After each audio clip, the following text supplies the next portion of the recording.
acknowledgements, for example, do tend to get overthought and they kind of lose their meaning because it's just about paying respect. And I find that, I don't tend to worry myself too much about how a meeting might pan out or how an engagement might happen. It's just about just being a good human being and turning up and having a meaningful and a genuine conversation.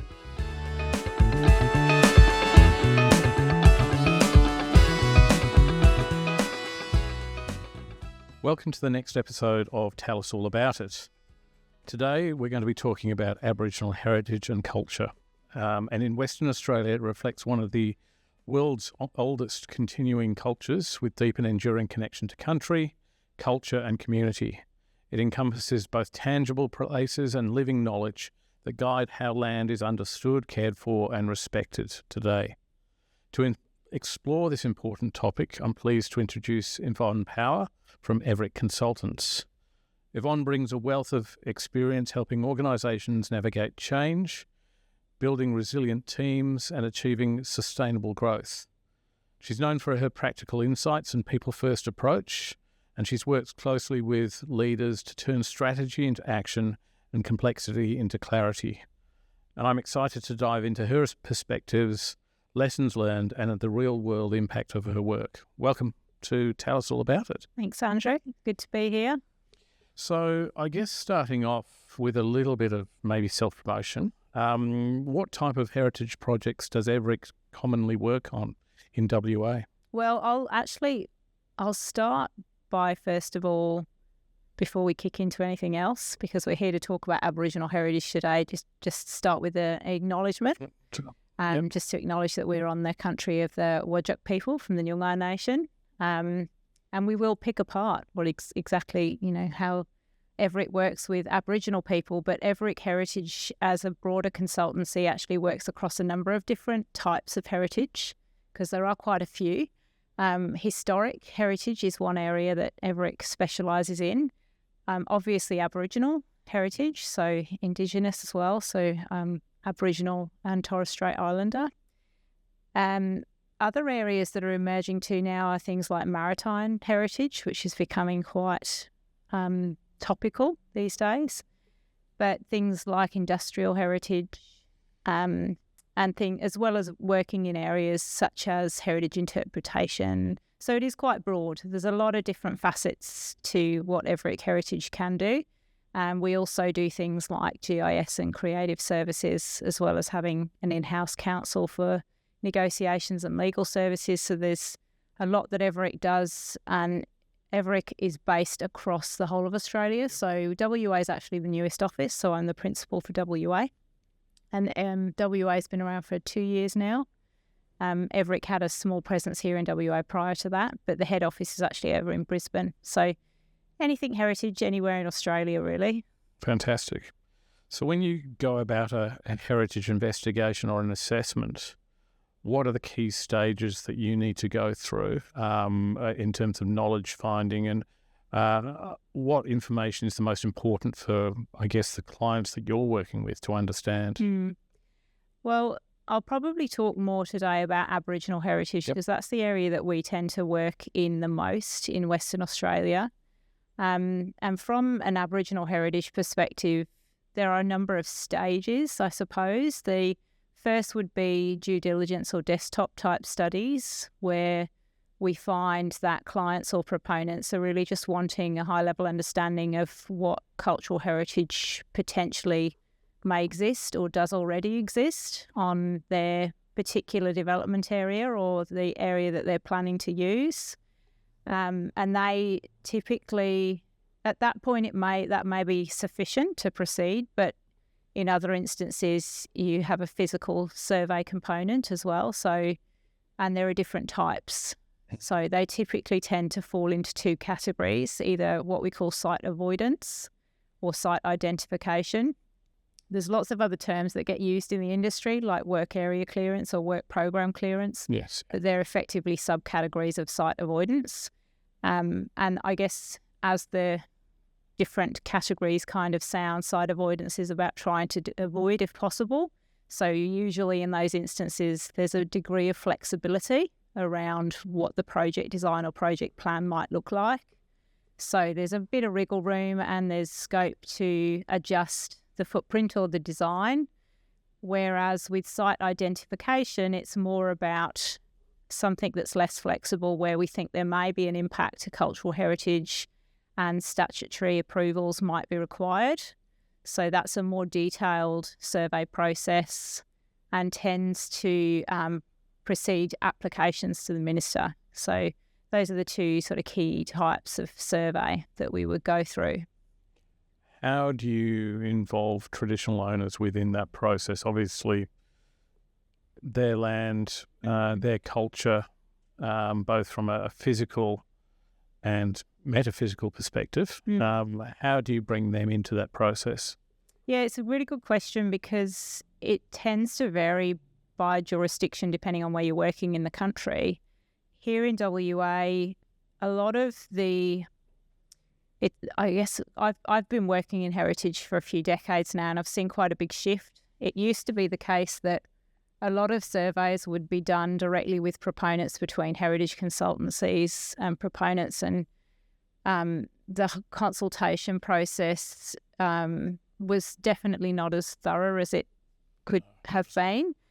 These days, the shift that we're seeing now, because of the way that native title legislation has meant that groups are now being engaged with, a lot of groups have Aboriginal corporations or prescribed body corporates. And in those instances, the clients or the proponents actually engage with them initially. So they go to the Aboriginal corporation first, and they provide them typically with what's called an activity notice. They say, we've got this project we know is on your country. We'd like to engage with you on that, or we'd like you to let us know if a survey is required. In a nutshell, that's what they're the coordinating body for that. Along with a lot of other things. So what we tend to see is a lot of corporations that are really stretched, that they've got a lot of different groups or proponents or stakeholders coming to them for lots of different reasons. Heritage is only one of them. Some of them have in-house heritage specialists or services, others don't. Typically, a lot of them will have preferred heritage providers, so they'll like to work with particular heritage consultants. And the consultation is effectively, in that sense, they're the ones that are being engaged with in the first instance anyway, and they're then bringing in the heritage consultancy to provide the specialist service of either archaeology or anthropology to and the report that's needed at the end of the day. Okay. So when you bring them in, sort of the traditional owners to that process, how is that done in terms of, I guess it's always a question of disturbance or impact or potential disturbance and impact.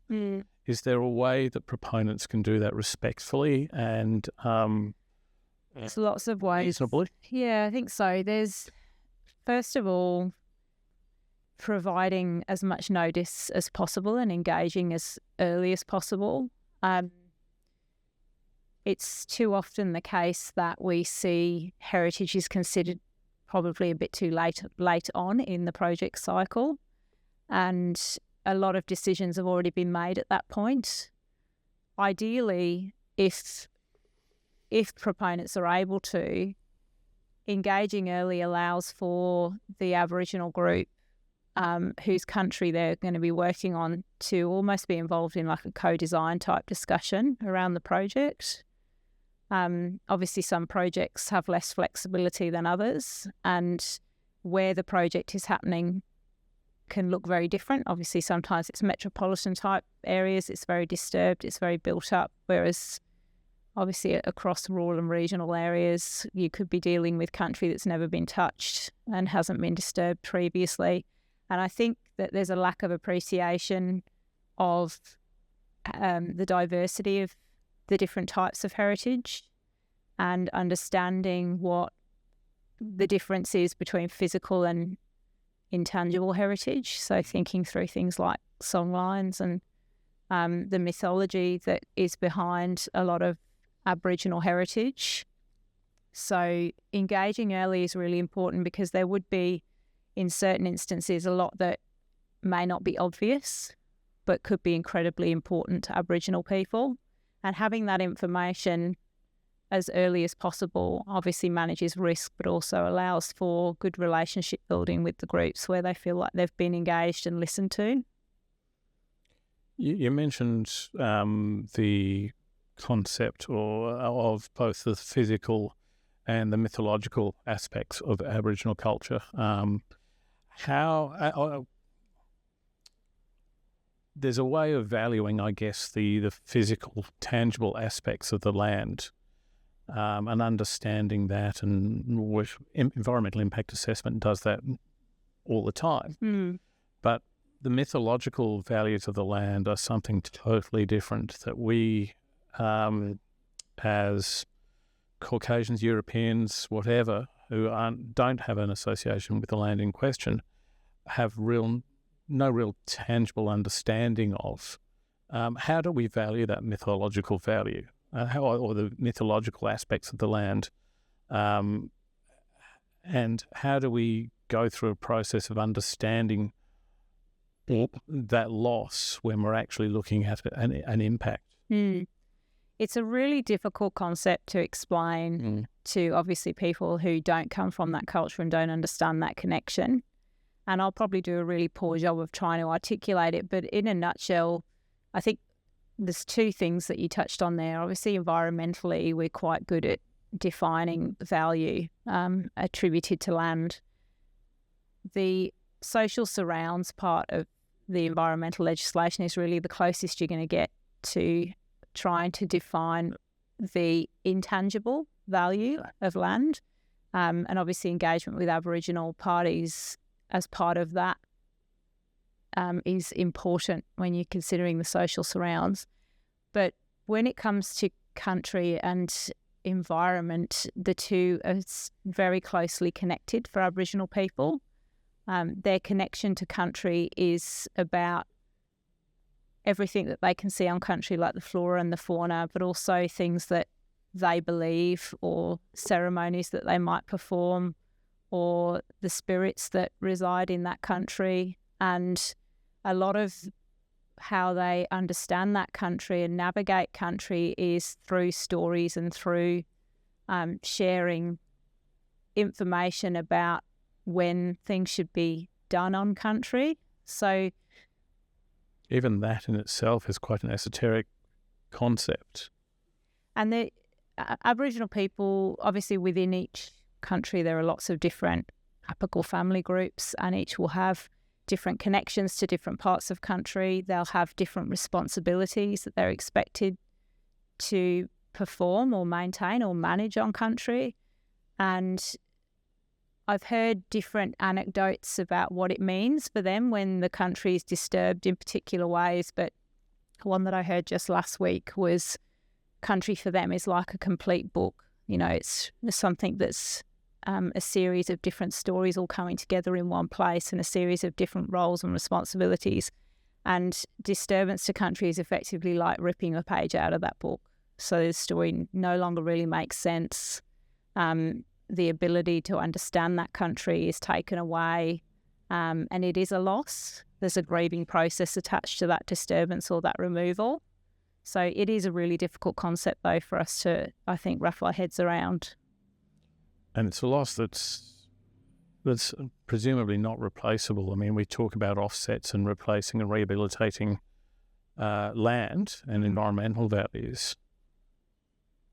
I'm maybe making the false assumption that you can't rehabilitate that mythological loss. Well, there'll be physical representations of that mythology on country.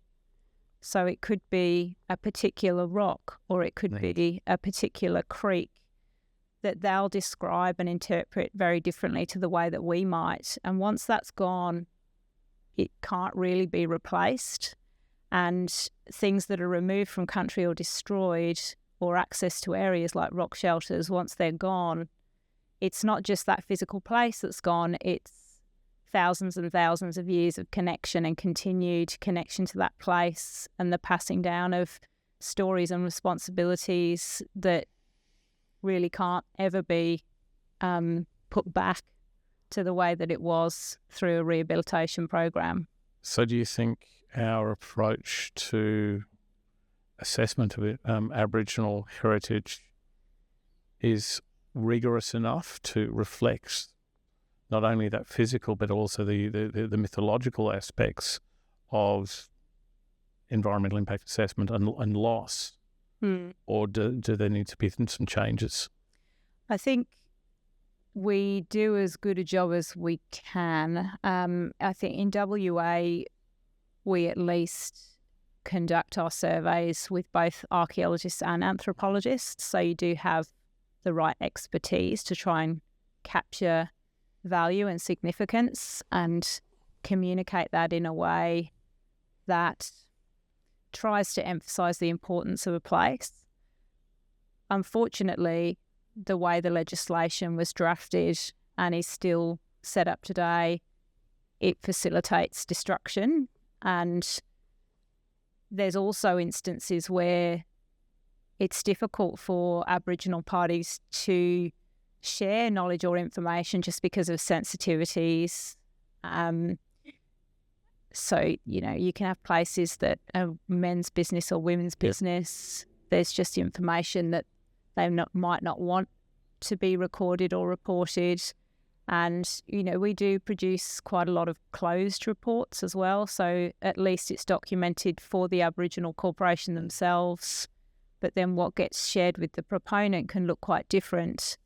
So it is quite a difficult conversation sometimes to try and relay how important a particular place is. And frustrating for both parties. I mean, we do it.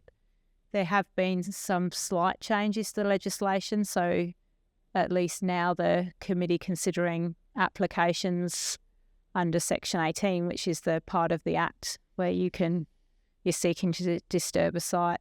They're trying to ensure that the right people are reviewing that information. So there is Aboriginal representation, but it's still not an ideal system, and it's still a legislation that's now very old and obviously had attempts at review, but wasn't quite successful. I think it's a long way off being successful, yeah. You mentioned different groups and different values, perhaps. How does that cultural knowledge differ across those between traditional owner groups? Are there similarities and broad disparities between what they value and what they don't? I'm thinking of some examples out in the goldfields where we went out and did some work and we were looking at scatters and speaking to some TOs out there. They were saying that's not valuable to us. That's kind of like our stuff we throw away. Whereas other groups were very, very interested in what was there and felt that they were very much more valuable than what the previous group had said. Yeah, there will be differences and nuances. And, the explanation for that anecdote that you've given is that there are different types of scatters as well. So you can have different materials within a scatter. So it might be that with certain groups, for example, you'll see the same sort of scatter every time, and it's material that's harvested locally from quarries in that country. So from an interest perspective, it might be a bit lower, but you might have scatters where you can see that material has been brought onto country from other locations, and that tells a story because it tells a story of how the group might have navigated the land and mobilised, and where there could have been connection between groups. And you'll see things that are carried on to country and obviously have a bit more value than maybe things that are much more readily available. So in terms of, I guess, the different types of sites, they're all similar. The value that they have attributed to them by the group will differ. There are, for example, sites that you might not expect to be everywhere in WA, like rock art, are actually quite common throughout the whole of WA. Okay. It's just how frequently you come across that. And obviously that has an impact on how they might be perceived too. And where the publicity at that time happens to be as well, I suppose. Yeah, and then mythologically, there are similarities in some of the stories, because the stories are stories that are told across a broader landscape to help groups navigate, and groups will have navigated across into other countries, obviously with the right protocols of engaging with neighbouring groups, but there were trade routes effectively. So you see, when we go out on survey, you can sort of pick where there was a lot of activity, where there might have been a meeting point or a trading point between different groups, and the stories are attached to the forms of the landscape, and they're told to help navigate that landscape as you walk through country, like where you can find water holes and, you know, where you would navigate across a ridge. So those sorts of things. So there's some commonality in relation to that interpretation of the landscapes. And I'm assuming that some of those stories would have been shared and changed as groups move around. But the underlying principles may be still the same in terms of navigation and an interpretation of why a particular form in the landscape is there. That, and also another thing that I haven't really touched on is obviously Aboriginal people are the experts on how to live and survive on country, and what resources are available to them at different times of the year. So we see it, every group will have their own seasonal calendar, and the calendar has stories attached to it too that help with just the intergenerational exchange of knowledge about when you can access different resources, when it's okay to go and hunt kangaroo versus when you might hunt something else, when this particular plant will grow and you'll be able to access different types of foods and the different medicinal purposes for those plants. So there's a lot of knowledge that gets shared. Some of it would be through stories and song lines, but others, it's just a really deep knowledge of country, and different people within Aboriginal groups will hold that knowledge. So that tends to be similar to across different Aboriginal groups. I was going to ask you, from your perspective, what knowledge is held that we should know more about as non-Aboriginal people? I'm imagining it's everything, but I guess I'm really interested in that, how Aboriginal people feel about their country, because it's something that we don't necessarily intrinsically understand. How can that knowledge be shared? Because it's something very visceral for them. They are country, the country is them. Yeah. How do we even interpret that? How do we even sort of think like that in order to understand that value? Yeah, I've thought about that a lot, and it's a really tricky one. And I think that we're just not really wired that way to be that connected to country. We live obviously very differently, and I would love for people to be more curious, to just want to learn a bit more about this ancient culture that is on our doorstep, and even just really simple things like find out about what is the seasonal calendar in your area. Like, start to think about how you recognise the transition of seasons, because they're not attached to a calendar in the way that we would think it. You know, this day means it's no longer summer and it's now autumn.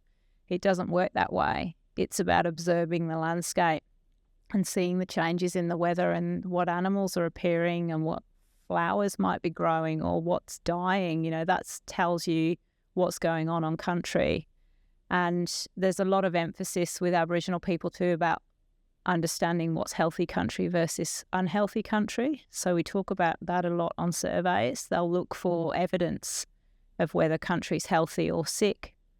And I think we're blind to all of that to a certain extent. We don't really seem to want to learn too much about what has gone on in Australia in the last 200 years. I think I still see an incredible amount of what I describe as just pure racism, people being really ignorant and racist about Aboriginal people and not really appreciating what has happened to them over the last 200 years, and how that's resulted in obviously the struggles and the difficulties that we see in Aboriginal communities today. But I'm also really hopeful because I do see a lot of change coming. I see a resurgence of Aboriginal culture and strength in community. And there is intrigue and interest, certainly from younger generations, to understand more.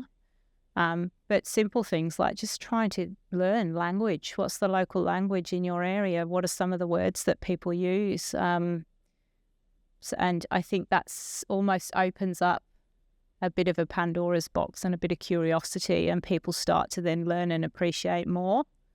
But there's not an easy answer for that one, I don't think. In terms of that recognition of country and looking at good country versus bad country, maybe this is a strange question, but how do traditional owners go about dealing with climate change? Is it because it's something that isn't natural, and they have to look at things, and it must, I'm assuming it's a very strange concept for them to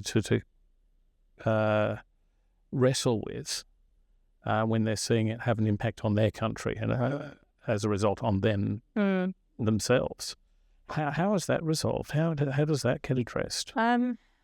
Well, I don't know that I've heard them talk specifically about climate change. We talk a lot about the cumulative impact of activity on country and what is almost just this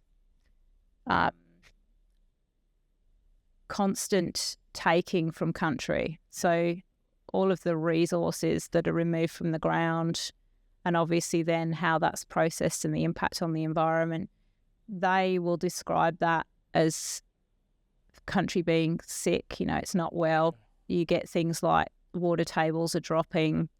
You see country drying up and dying, animals disappearing.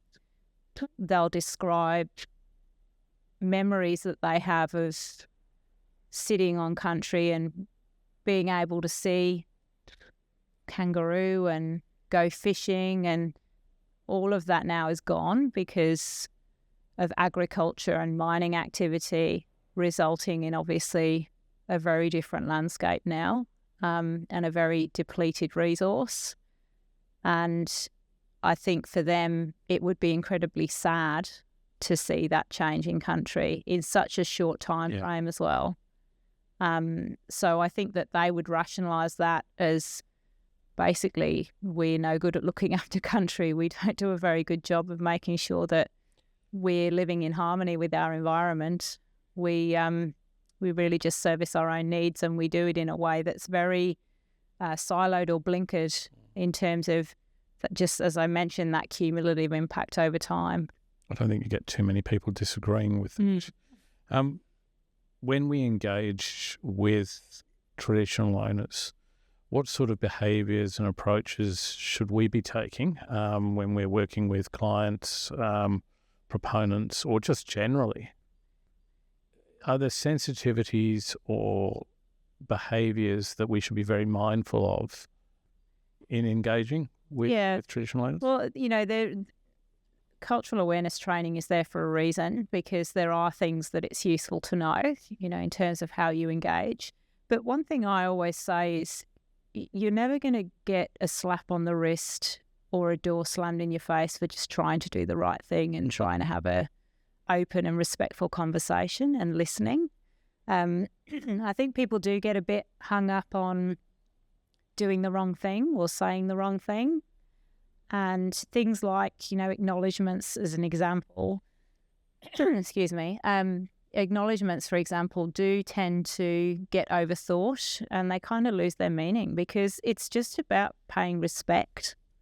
And I find that, I don't tend to worry myself too much about how a meeting might pan out or how an engagement might happen. It's just about just being a good human being and turning up and having a meaningful and a genuine conversation. And I think that's really the only advice I can give, other than, it is worthwhile if you're going out to engage with a particular group or Aboriginal corporation, just do a bit of research and understand, what's the country you're going on to, what are the different Apical family groups. And from a respect perspective, I don't know that you'd need to do much more than that. It's just about, just trying to engage respectfully.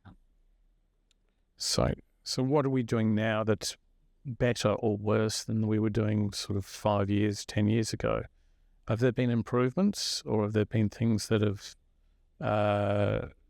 declined in terms of our engagement?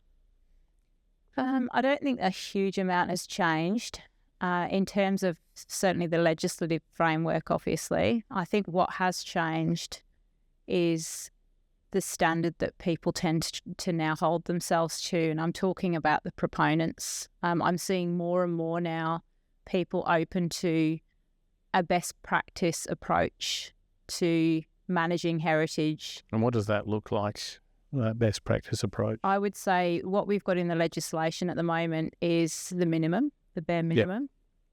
Yep. A best practice approach is engaging with Aboriginal groups or corporations to try and engage in that co-design that I mentioned before, like meaningful engagement, getting input from them as early as possible, thinking about things like, should we develop a cultural heritage management plan? What does that look like? How do we want to engage, not just for the construction part of the project or the initial disturbance part, but during operations, and then obviously when you get through to decommissioning and what sits around that project, where there could be other opportunities to build a really good relationship and work collaboratively with the traditional owners of the country that your project's on.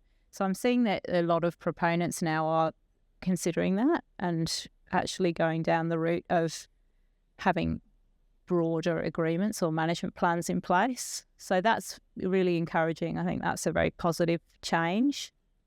Have you got any examples of sort of projects where you can point to it was a very, very good example, strong cultural engagement, and it made an absolute difference not only to the proponent or the operation that they were looking at, but also to the traditional owners as well when they were going through the process? Yeah.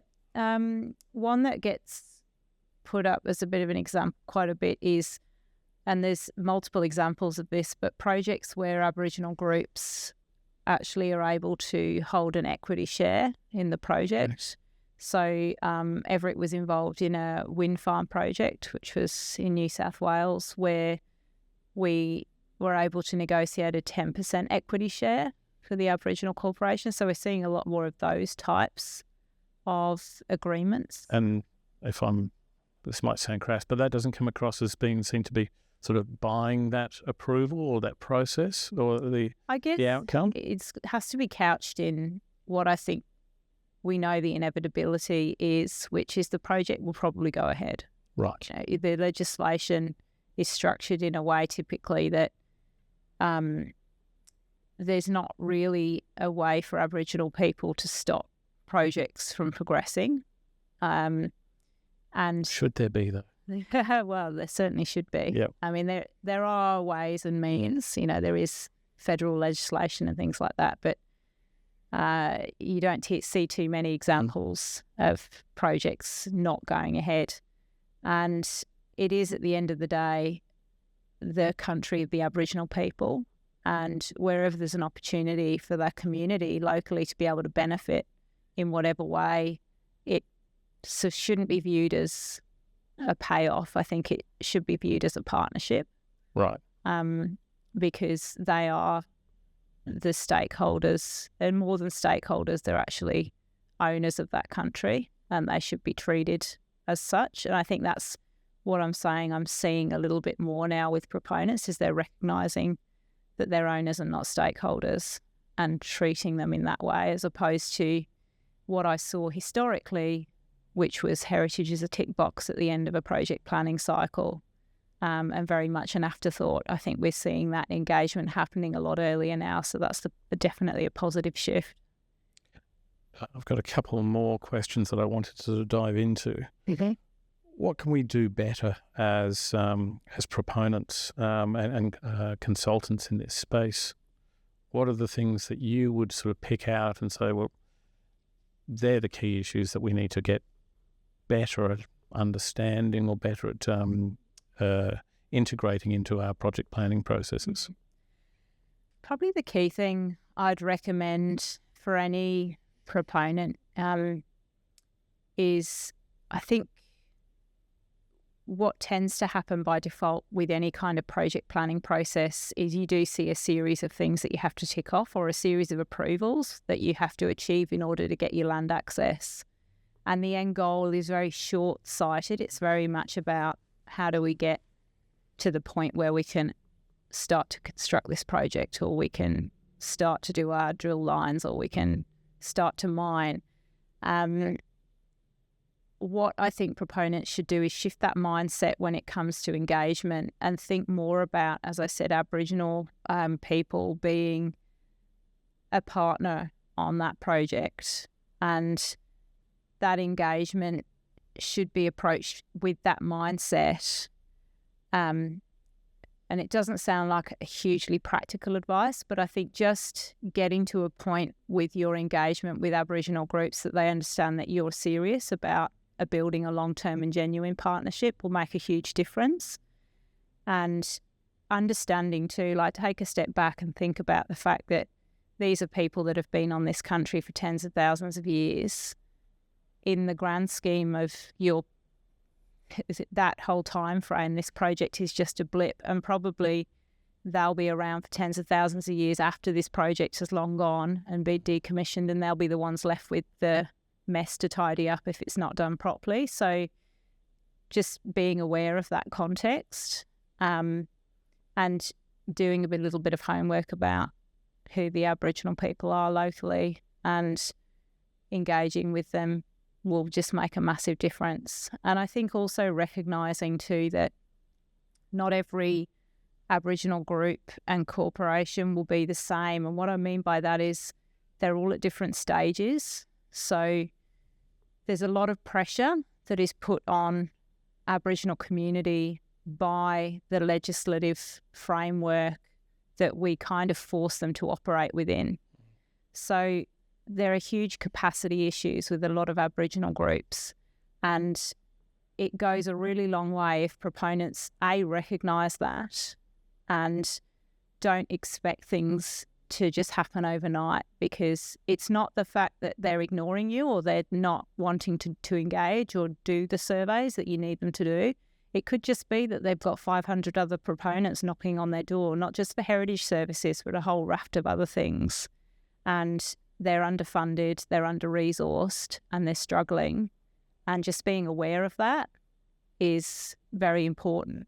So expect things to take time. Sure. And don't come to them with something that you need surveyed and cleared in 2 months' time, or expect that if something's found that you can address that and get a Section 18 within 6 months, because they're really unrealistic timelines. So I imagine there's the same sort of issue that we have, or that I have, in relation to thinking about their culture and understanding their culture.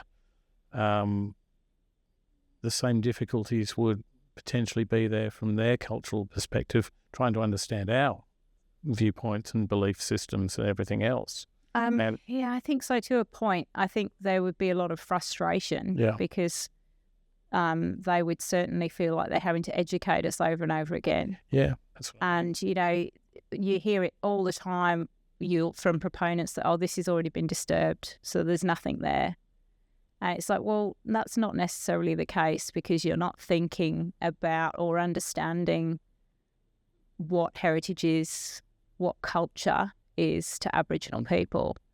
And that area that is now a paddock, not all that long ago, was a thriving landscape with creek lines and clay pans and flora and fauna that has, yes, in the last 50 or 60 or 100 years been decimated, but that doesn't erase that connection. Yeah. So understanding that is really important, and respecting it and listening, and not trying to rush through things as well. That's an interesting segue to, I guess, my last question, and that was about our acknowledgement of whose land we're on and the welcome to country. And I've been through quite a number of welcome to countries over the years, and some are done really, really, really well, and to a point where they're actually quite moving. But the one I did see, or the couple that I've seen over the years, and one I saw a couple of months ago, was inferred, the elder who presented inferred that the country was something that we could all be part of, rather than this is our land and it's not your land. It was a very different, definitely a different approach to dealing with things, and a lot more inclusive, a lot more open to that knowledge sharing. And that got me thinking about, okay, well, we're always getting welcome to country. Should there be something that we should be responding with in terms of, I guess, thanking Aboriginal people for their hospitality and being open to learning their cultures and their beliefs and how they go about dealing with culture and country? Is that something that we should be looking at as part of that process, do you think? I felt quite strongly that we should be providing a response to that rather than just sort of an applause and moving on to the next sort of thing. Yeah. Welcome to country is something that I think is interpreted because of its name. You know, it's kind of labelled as a welcome, which makes it sound like you're being invited or welcomed onto an area that you don't belong to. And I think that people misunderstand the intent of a welcome to country, firstly. That's sort of the fundamental thing, because it's really about, for Aboriginal people, telling you about country. For them, this is our country. Yes. And ensuring that you're safe on that country, that you're welcomed on that country. And what that means is quite a spiritual thing. It's about telling the ancestors and the spirits that these people here are our guests, or these people here belong. So that comment you made about the elder saying that it's everyone's country, well, that's sort of the intent of the welcome. It's saying these people are okay on this country. You know, they're all right here. They should be safe here, because it's about, it kind of ties back to it does tie back to the beliefs of Aboriginal people about ensuring that the spirits are aware of who's on that country. And I'd just not heard it couched in those terms before. Yeah. And I think if you start thinking about it in those terms, and it provides a lot more oversight as to what you're actually being welcomed into. And I felt a strong sense of wanting to say thank you. And I want to be part of that process as well. Yeah, I think you can acknowledge it by thanking them for it. The welcome is perfectly acceptable, because if someone invited you into their home, and it's, you know, I'm sort of hesitating as I describe it, because I said we're not being invited onto country that we kind of live on. It's about just making someone feel welcome. Yes. When you go to someone and they welcome you into their home, you would say thank you, and it's lovely to be able to be here today, and I appreciate you being so welcoming and making us feel a part of this culture and this country. And it is quite a difficult thing to explain, because it does feel like we're kind of, again, going back to you being welcomed onto a country that you're already living on. Yes. But that's not the intent of a welcome to country. It's more about cultural safety. And like I said, there's a couple of welcome to countries that I've been through where it's not just been the traditional welcome, bit of commentary in Aboriginal language and everything else, which I feel sometimes people just see as a tick box exercise. They've actually been quite moving. And I think the more of those that we can experience, the better the relationship with Aboriginal people is going to be, I would hope. Yeah. Yeah, and you quite often see as well, welcome to country is attached to smoking ceremony. And the smoking ceremony is about getting rid of any bad spirits. So again, it's that cultural safety point. So it is actually quite a meaningful thing for Aboriginal people, and it does get misconstrued and misunderstood, which is a shame. And throwing back to your previous question about what can we do to do better about learning about Aboriginal culture, well, those sorts of things are good examples of, understand what a welcome for country is actually for. And the Western label that we've applied to it probably makes it sound like something entirely different. Absolutely. Yeah. Absolutely. Well, look, I really appreciate you making the time. It feels like a good note to end on in terms of welcoming you to the podcast and to Tallis. And hopefully people have got a lot out of what we've discussed today. Maybe pushes them down a path of discovery themselves, looking at language, culture, music, food, which is kind of one of my main drivers over the years. It's food, and I'd love to just sort of do some more research into bush tucker and everything along those lines. But hopefully people got a lot out of today, and a lot of out of, I guess, your knowledge and your experience in dealing with Aboriginal people. So thank you very much for coming in. Yep. Thank you very much.